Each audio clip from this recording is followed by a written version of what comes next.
Growing up, I had dreams and aspirations, but always felt like the kid that didn't fit in.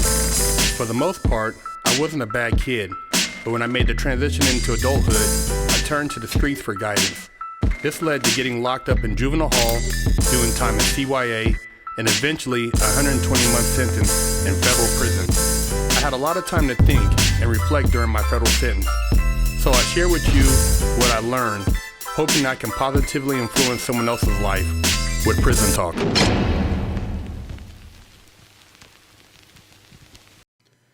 So another question from a viewer is, "Hi Big Herc, I'm a viewer from England and I found your channel by chance and I like the real content that you produce. I have a few non-related questions for you." Question one was, have you seen the TV series 60 Days In, and if so, in your opinion, is that all real? Does it show accurately what prison's like, or is it all put on for the show? The second question was, how do inmates react to charity and kindness? Do they see it as a weakness? Do they respect you for doing something selfless, like giving your food away, acting like a counselor to others, trying to make things positive, treating your homies, friends to commissary gifts and presents during holidays like Christmas, just being a good Samaritan in general? Well, to answer your first question, 60 Days In. Now, you know, the way they set it up with the documentary style, they kind of let the people know that they're going to be doing, a series in the prison and following certain inmates around. People are going to act different, for one thing. You're not going to catch people acting as they normally would if they didn't have all the extra cameras around. You wouldn't see, the guards acting like they act in Sac County Jail, L.A. County, if there was cameras everywhere they turn their head. And I know for a fact, because I've seen in Sac County, you're butt naked, and if you don't look the right way, and I've seen female CO have dudes get smashed butt naked. You get smashed butt naked.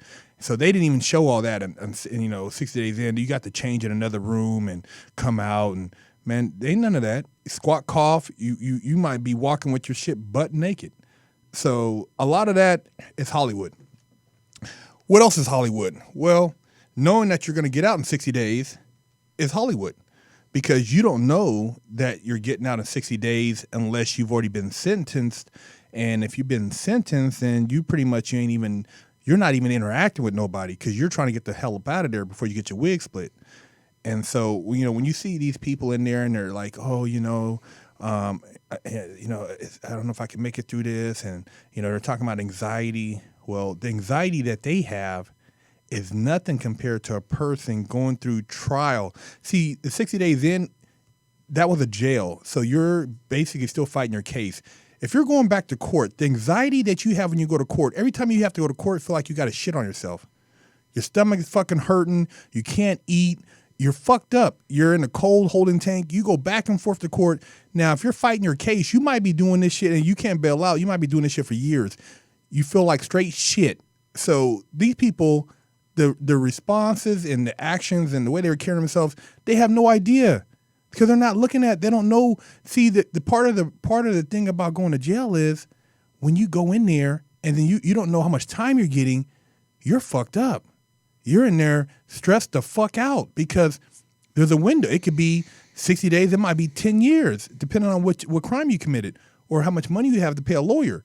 So, to say that they're going to go in there and the guy said, "Oh, I'm going to make some friends," or, "Hey, I'm going to talk to," man, don't nobody want to hear that shit. You go in there, you mind your business, and you're basically overloaded with stress every day. Nobody gives a damn about your anxiety. Nobody gives a damn that you can't sleep, and nobody's trying to be your friend up in there. So a lot of the stuff they're showing, inside the jail, the inmates, they show them talking. "Oh yeah, this guy, he looks like a cop, blah, blah, blah, blah." Man, it wouldn't be that much talking like that. That dude, if he would have got fucked up in the shower. He would have got fucked up in the day room. Something would have happened. They're not going to just let somebody they think that's a fucking rat walk around the pod and kick it and crack jokes and shit like that. And you're not doing that anyways. Anybody that does that, everybody looks at them as a weirdo and they're suspect. So, there's a lot of little things in there because of the cameras are being, rolling, that people are getting away with. Yeah, for those of you that don't know what 60 Days In, it's a TV show that basically focuses around 7 volunteers who wanted to see what being incarcerated was like. Most of them have all of them have different reasonings for why they wanted to volunteer for this type of project. So like one dude, the dude Marcus was just talking about, he wanted to do it because he's a school teacher and he thinks it's going to help him reach out to kids. He's in the Big Brother program. Some shit like that. And he wants to know what it's like. And then other people, like one chick went in there because she wanted to know what it was like why inmates get fed so well and they don't do shit. And here her husband's in the military and he has to bust his ass to put food on the table and things like that. And then one dude, he wanted to just see if he could make it through. And it's like, dude, why the fuck would you ever want to be put in that situation just to see if you can make it through? It's almost like a sick fucking joke. It is, like, oh, I just want to see if I can make it. And the problem with that too is now it makes all these other lames think that they can do the same shit, because there's all these people who are so infatuated with the lifestyle but don't ever want to have to experience any of it, or they want to experience it but don't want the severity of it. They don't want the 10 years experience. No. They just want the little taste. They want they the can Hollywood. Go back and tell their friends, I've been to jail. I've done some time. Exactly. And it's like, dude. I heard a guy at the gym one time say it. that. He said, "Oh man, I wish I could go to. I wish I take a little vacation in jail real quick.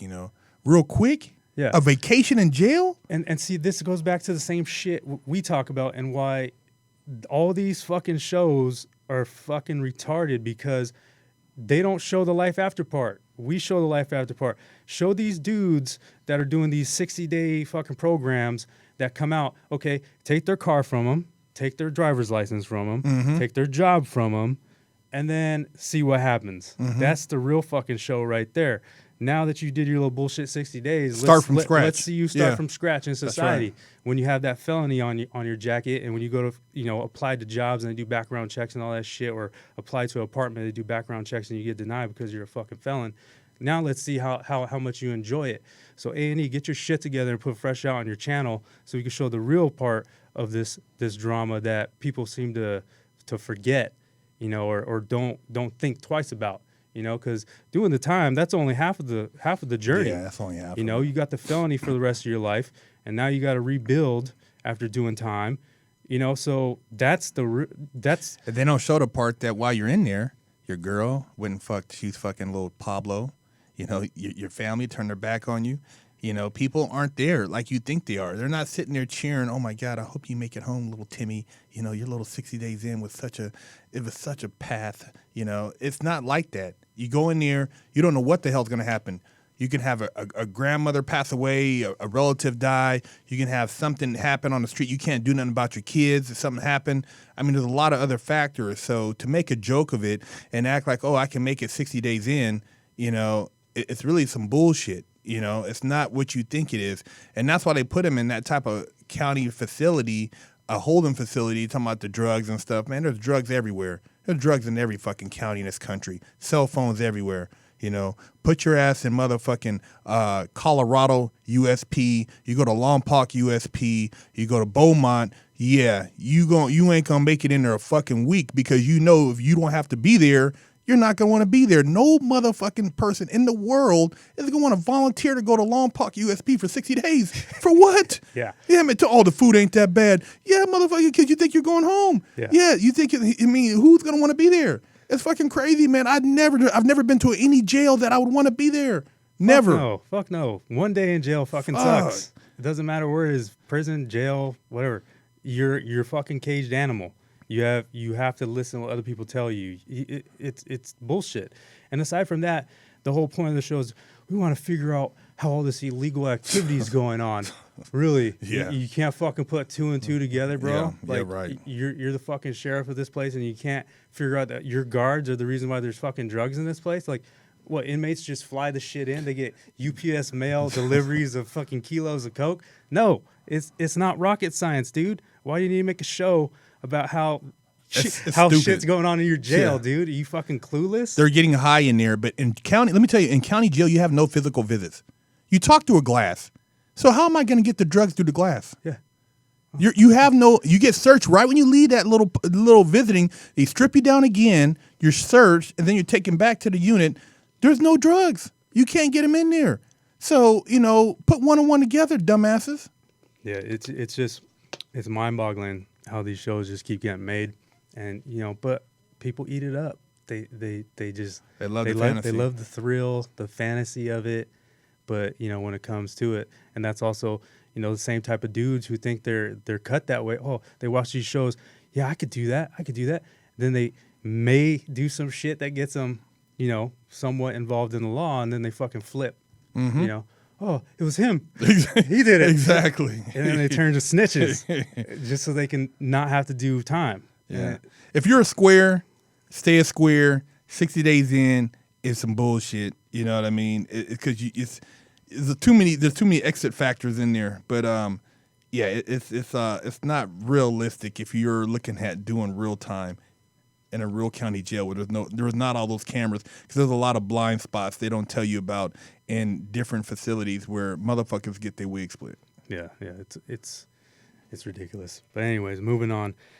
How do inmates react to charity and kindness? Do they see it as a sign of weakness? Yeah, and motherfuckers take all your shit.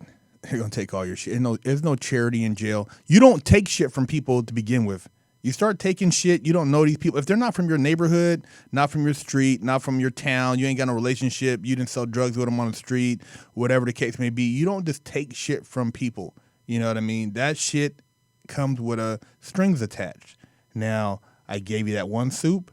Oh, you didn't know? Like, it's 2 for 1. So you go to commissary, I need 2 now for the one I gave you. Oh, I thought, no. And then, oh, man, what do you have? You just went to the store. Could I get that can of tuna? Oh, man, that's my only can.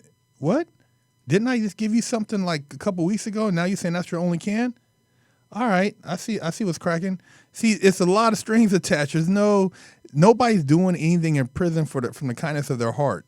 Unless you got a real motherfucker in there who has your back, who you knew from the street. Most people in there are not giving away shit for free. They're not counseling. You run around, you're trying to counsel motherfuckers. They're going to tell you, sit your ass down. They're not trying to hear you preach or tell them what they should be doing or what they shouldn't be doing.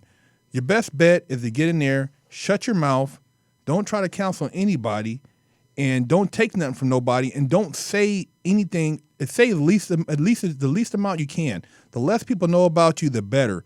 The more you talk, the more you open yourself up. These guys are psychological experts. People who think they went to college ain't got shit on these guys who have been doing time their whole life. These guys can manipulate anything. So you want to keep your mouth shut and say the least amount as possible, and don't take charity, and don't try to counsel anybody. They don't want to hear it. What about trade? Trade is another thing you got to be careful of, because you trade better be only in your own race. So if you do any type of trading, if it's a black guy, give it to a black guy. Mexican, give it to a man. If you're a white guy and you give something to a black guy, you will get your motherfucking wig split. If that black guy takes it from the white guy, he will get his wig split. If a Mexican guy gives it to a black guy, he's gonna get his wig split. Unless it's somebody from up north. If there's some type of maybe clique relationship there, but you do not go around trading your food. And I'll tell you right now, in like San Bernardino County or some of these county jails, you can't even give your food away. If you try to give your tray away, the guards will beat your ass. I've seen people get beat up in the kitchen. You can't talk, and if you try to pass anything, I've seen guys, they don't even eat, and you're starving, and you look over at their tray, and if the guard sees you grab anything from their tray, you will get your ass beat. You think this shit's a joke watching the show? It's not no joke. Them guards fuck people up in there all day long, and then say that you tried to resist or this and that. I've seen it go down. So, it's a misconception to think that it's kindness going on in jail. Not in our county, not in our jails in America. It's like kumbayas and shit. Holding hands and hugs. Give me a hug. All right, so hopefully that answered your question. Viewer from England. Stay the fuck out of American prisons. I know in Europe they have different programs, where they can do that kind of shit. Not around here. There's too much racism in America. That's right. That's just the way we like it, apparently. Lockdown's over. Get your yard time in. Exclusively at FreshOutSeries.com.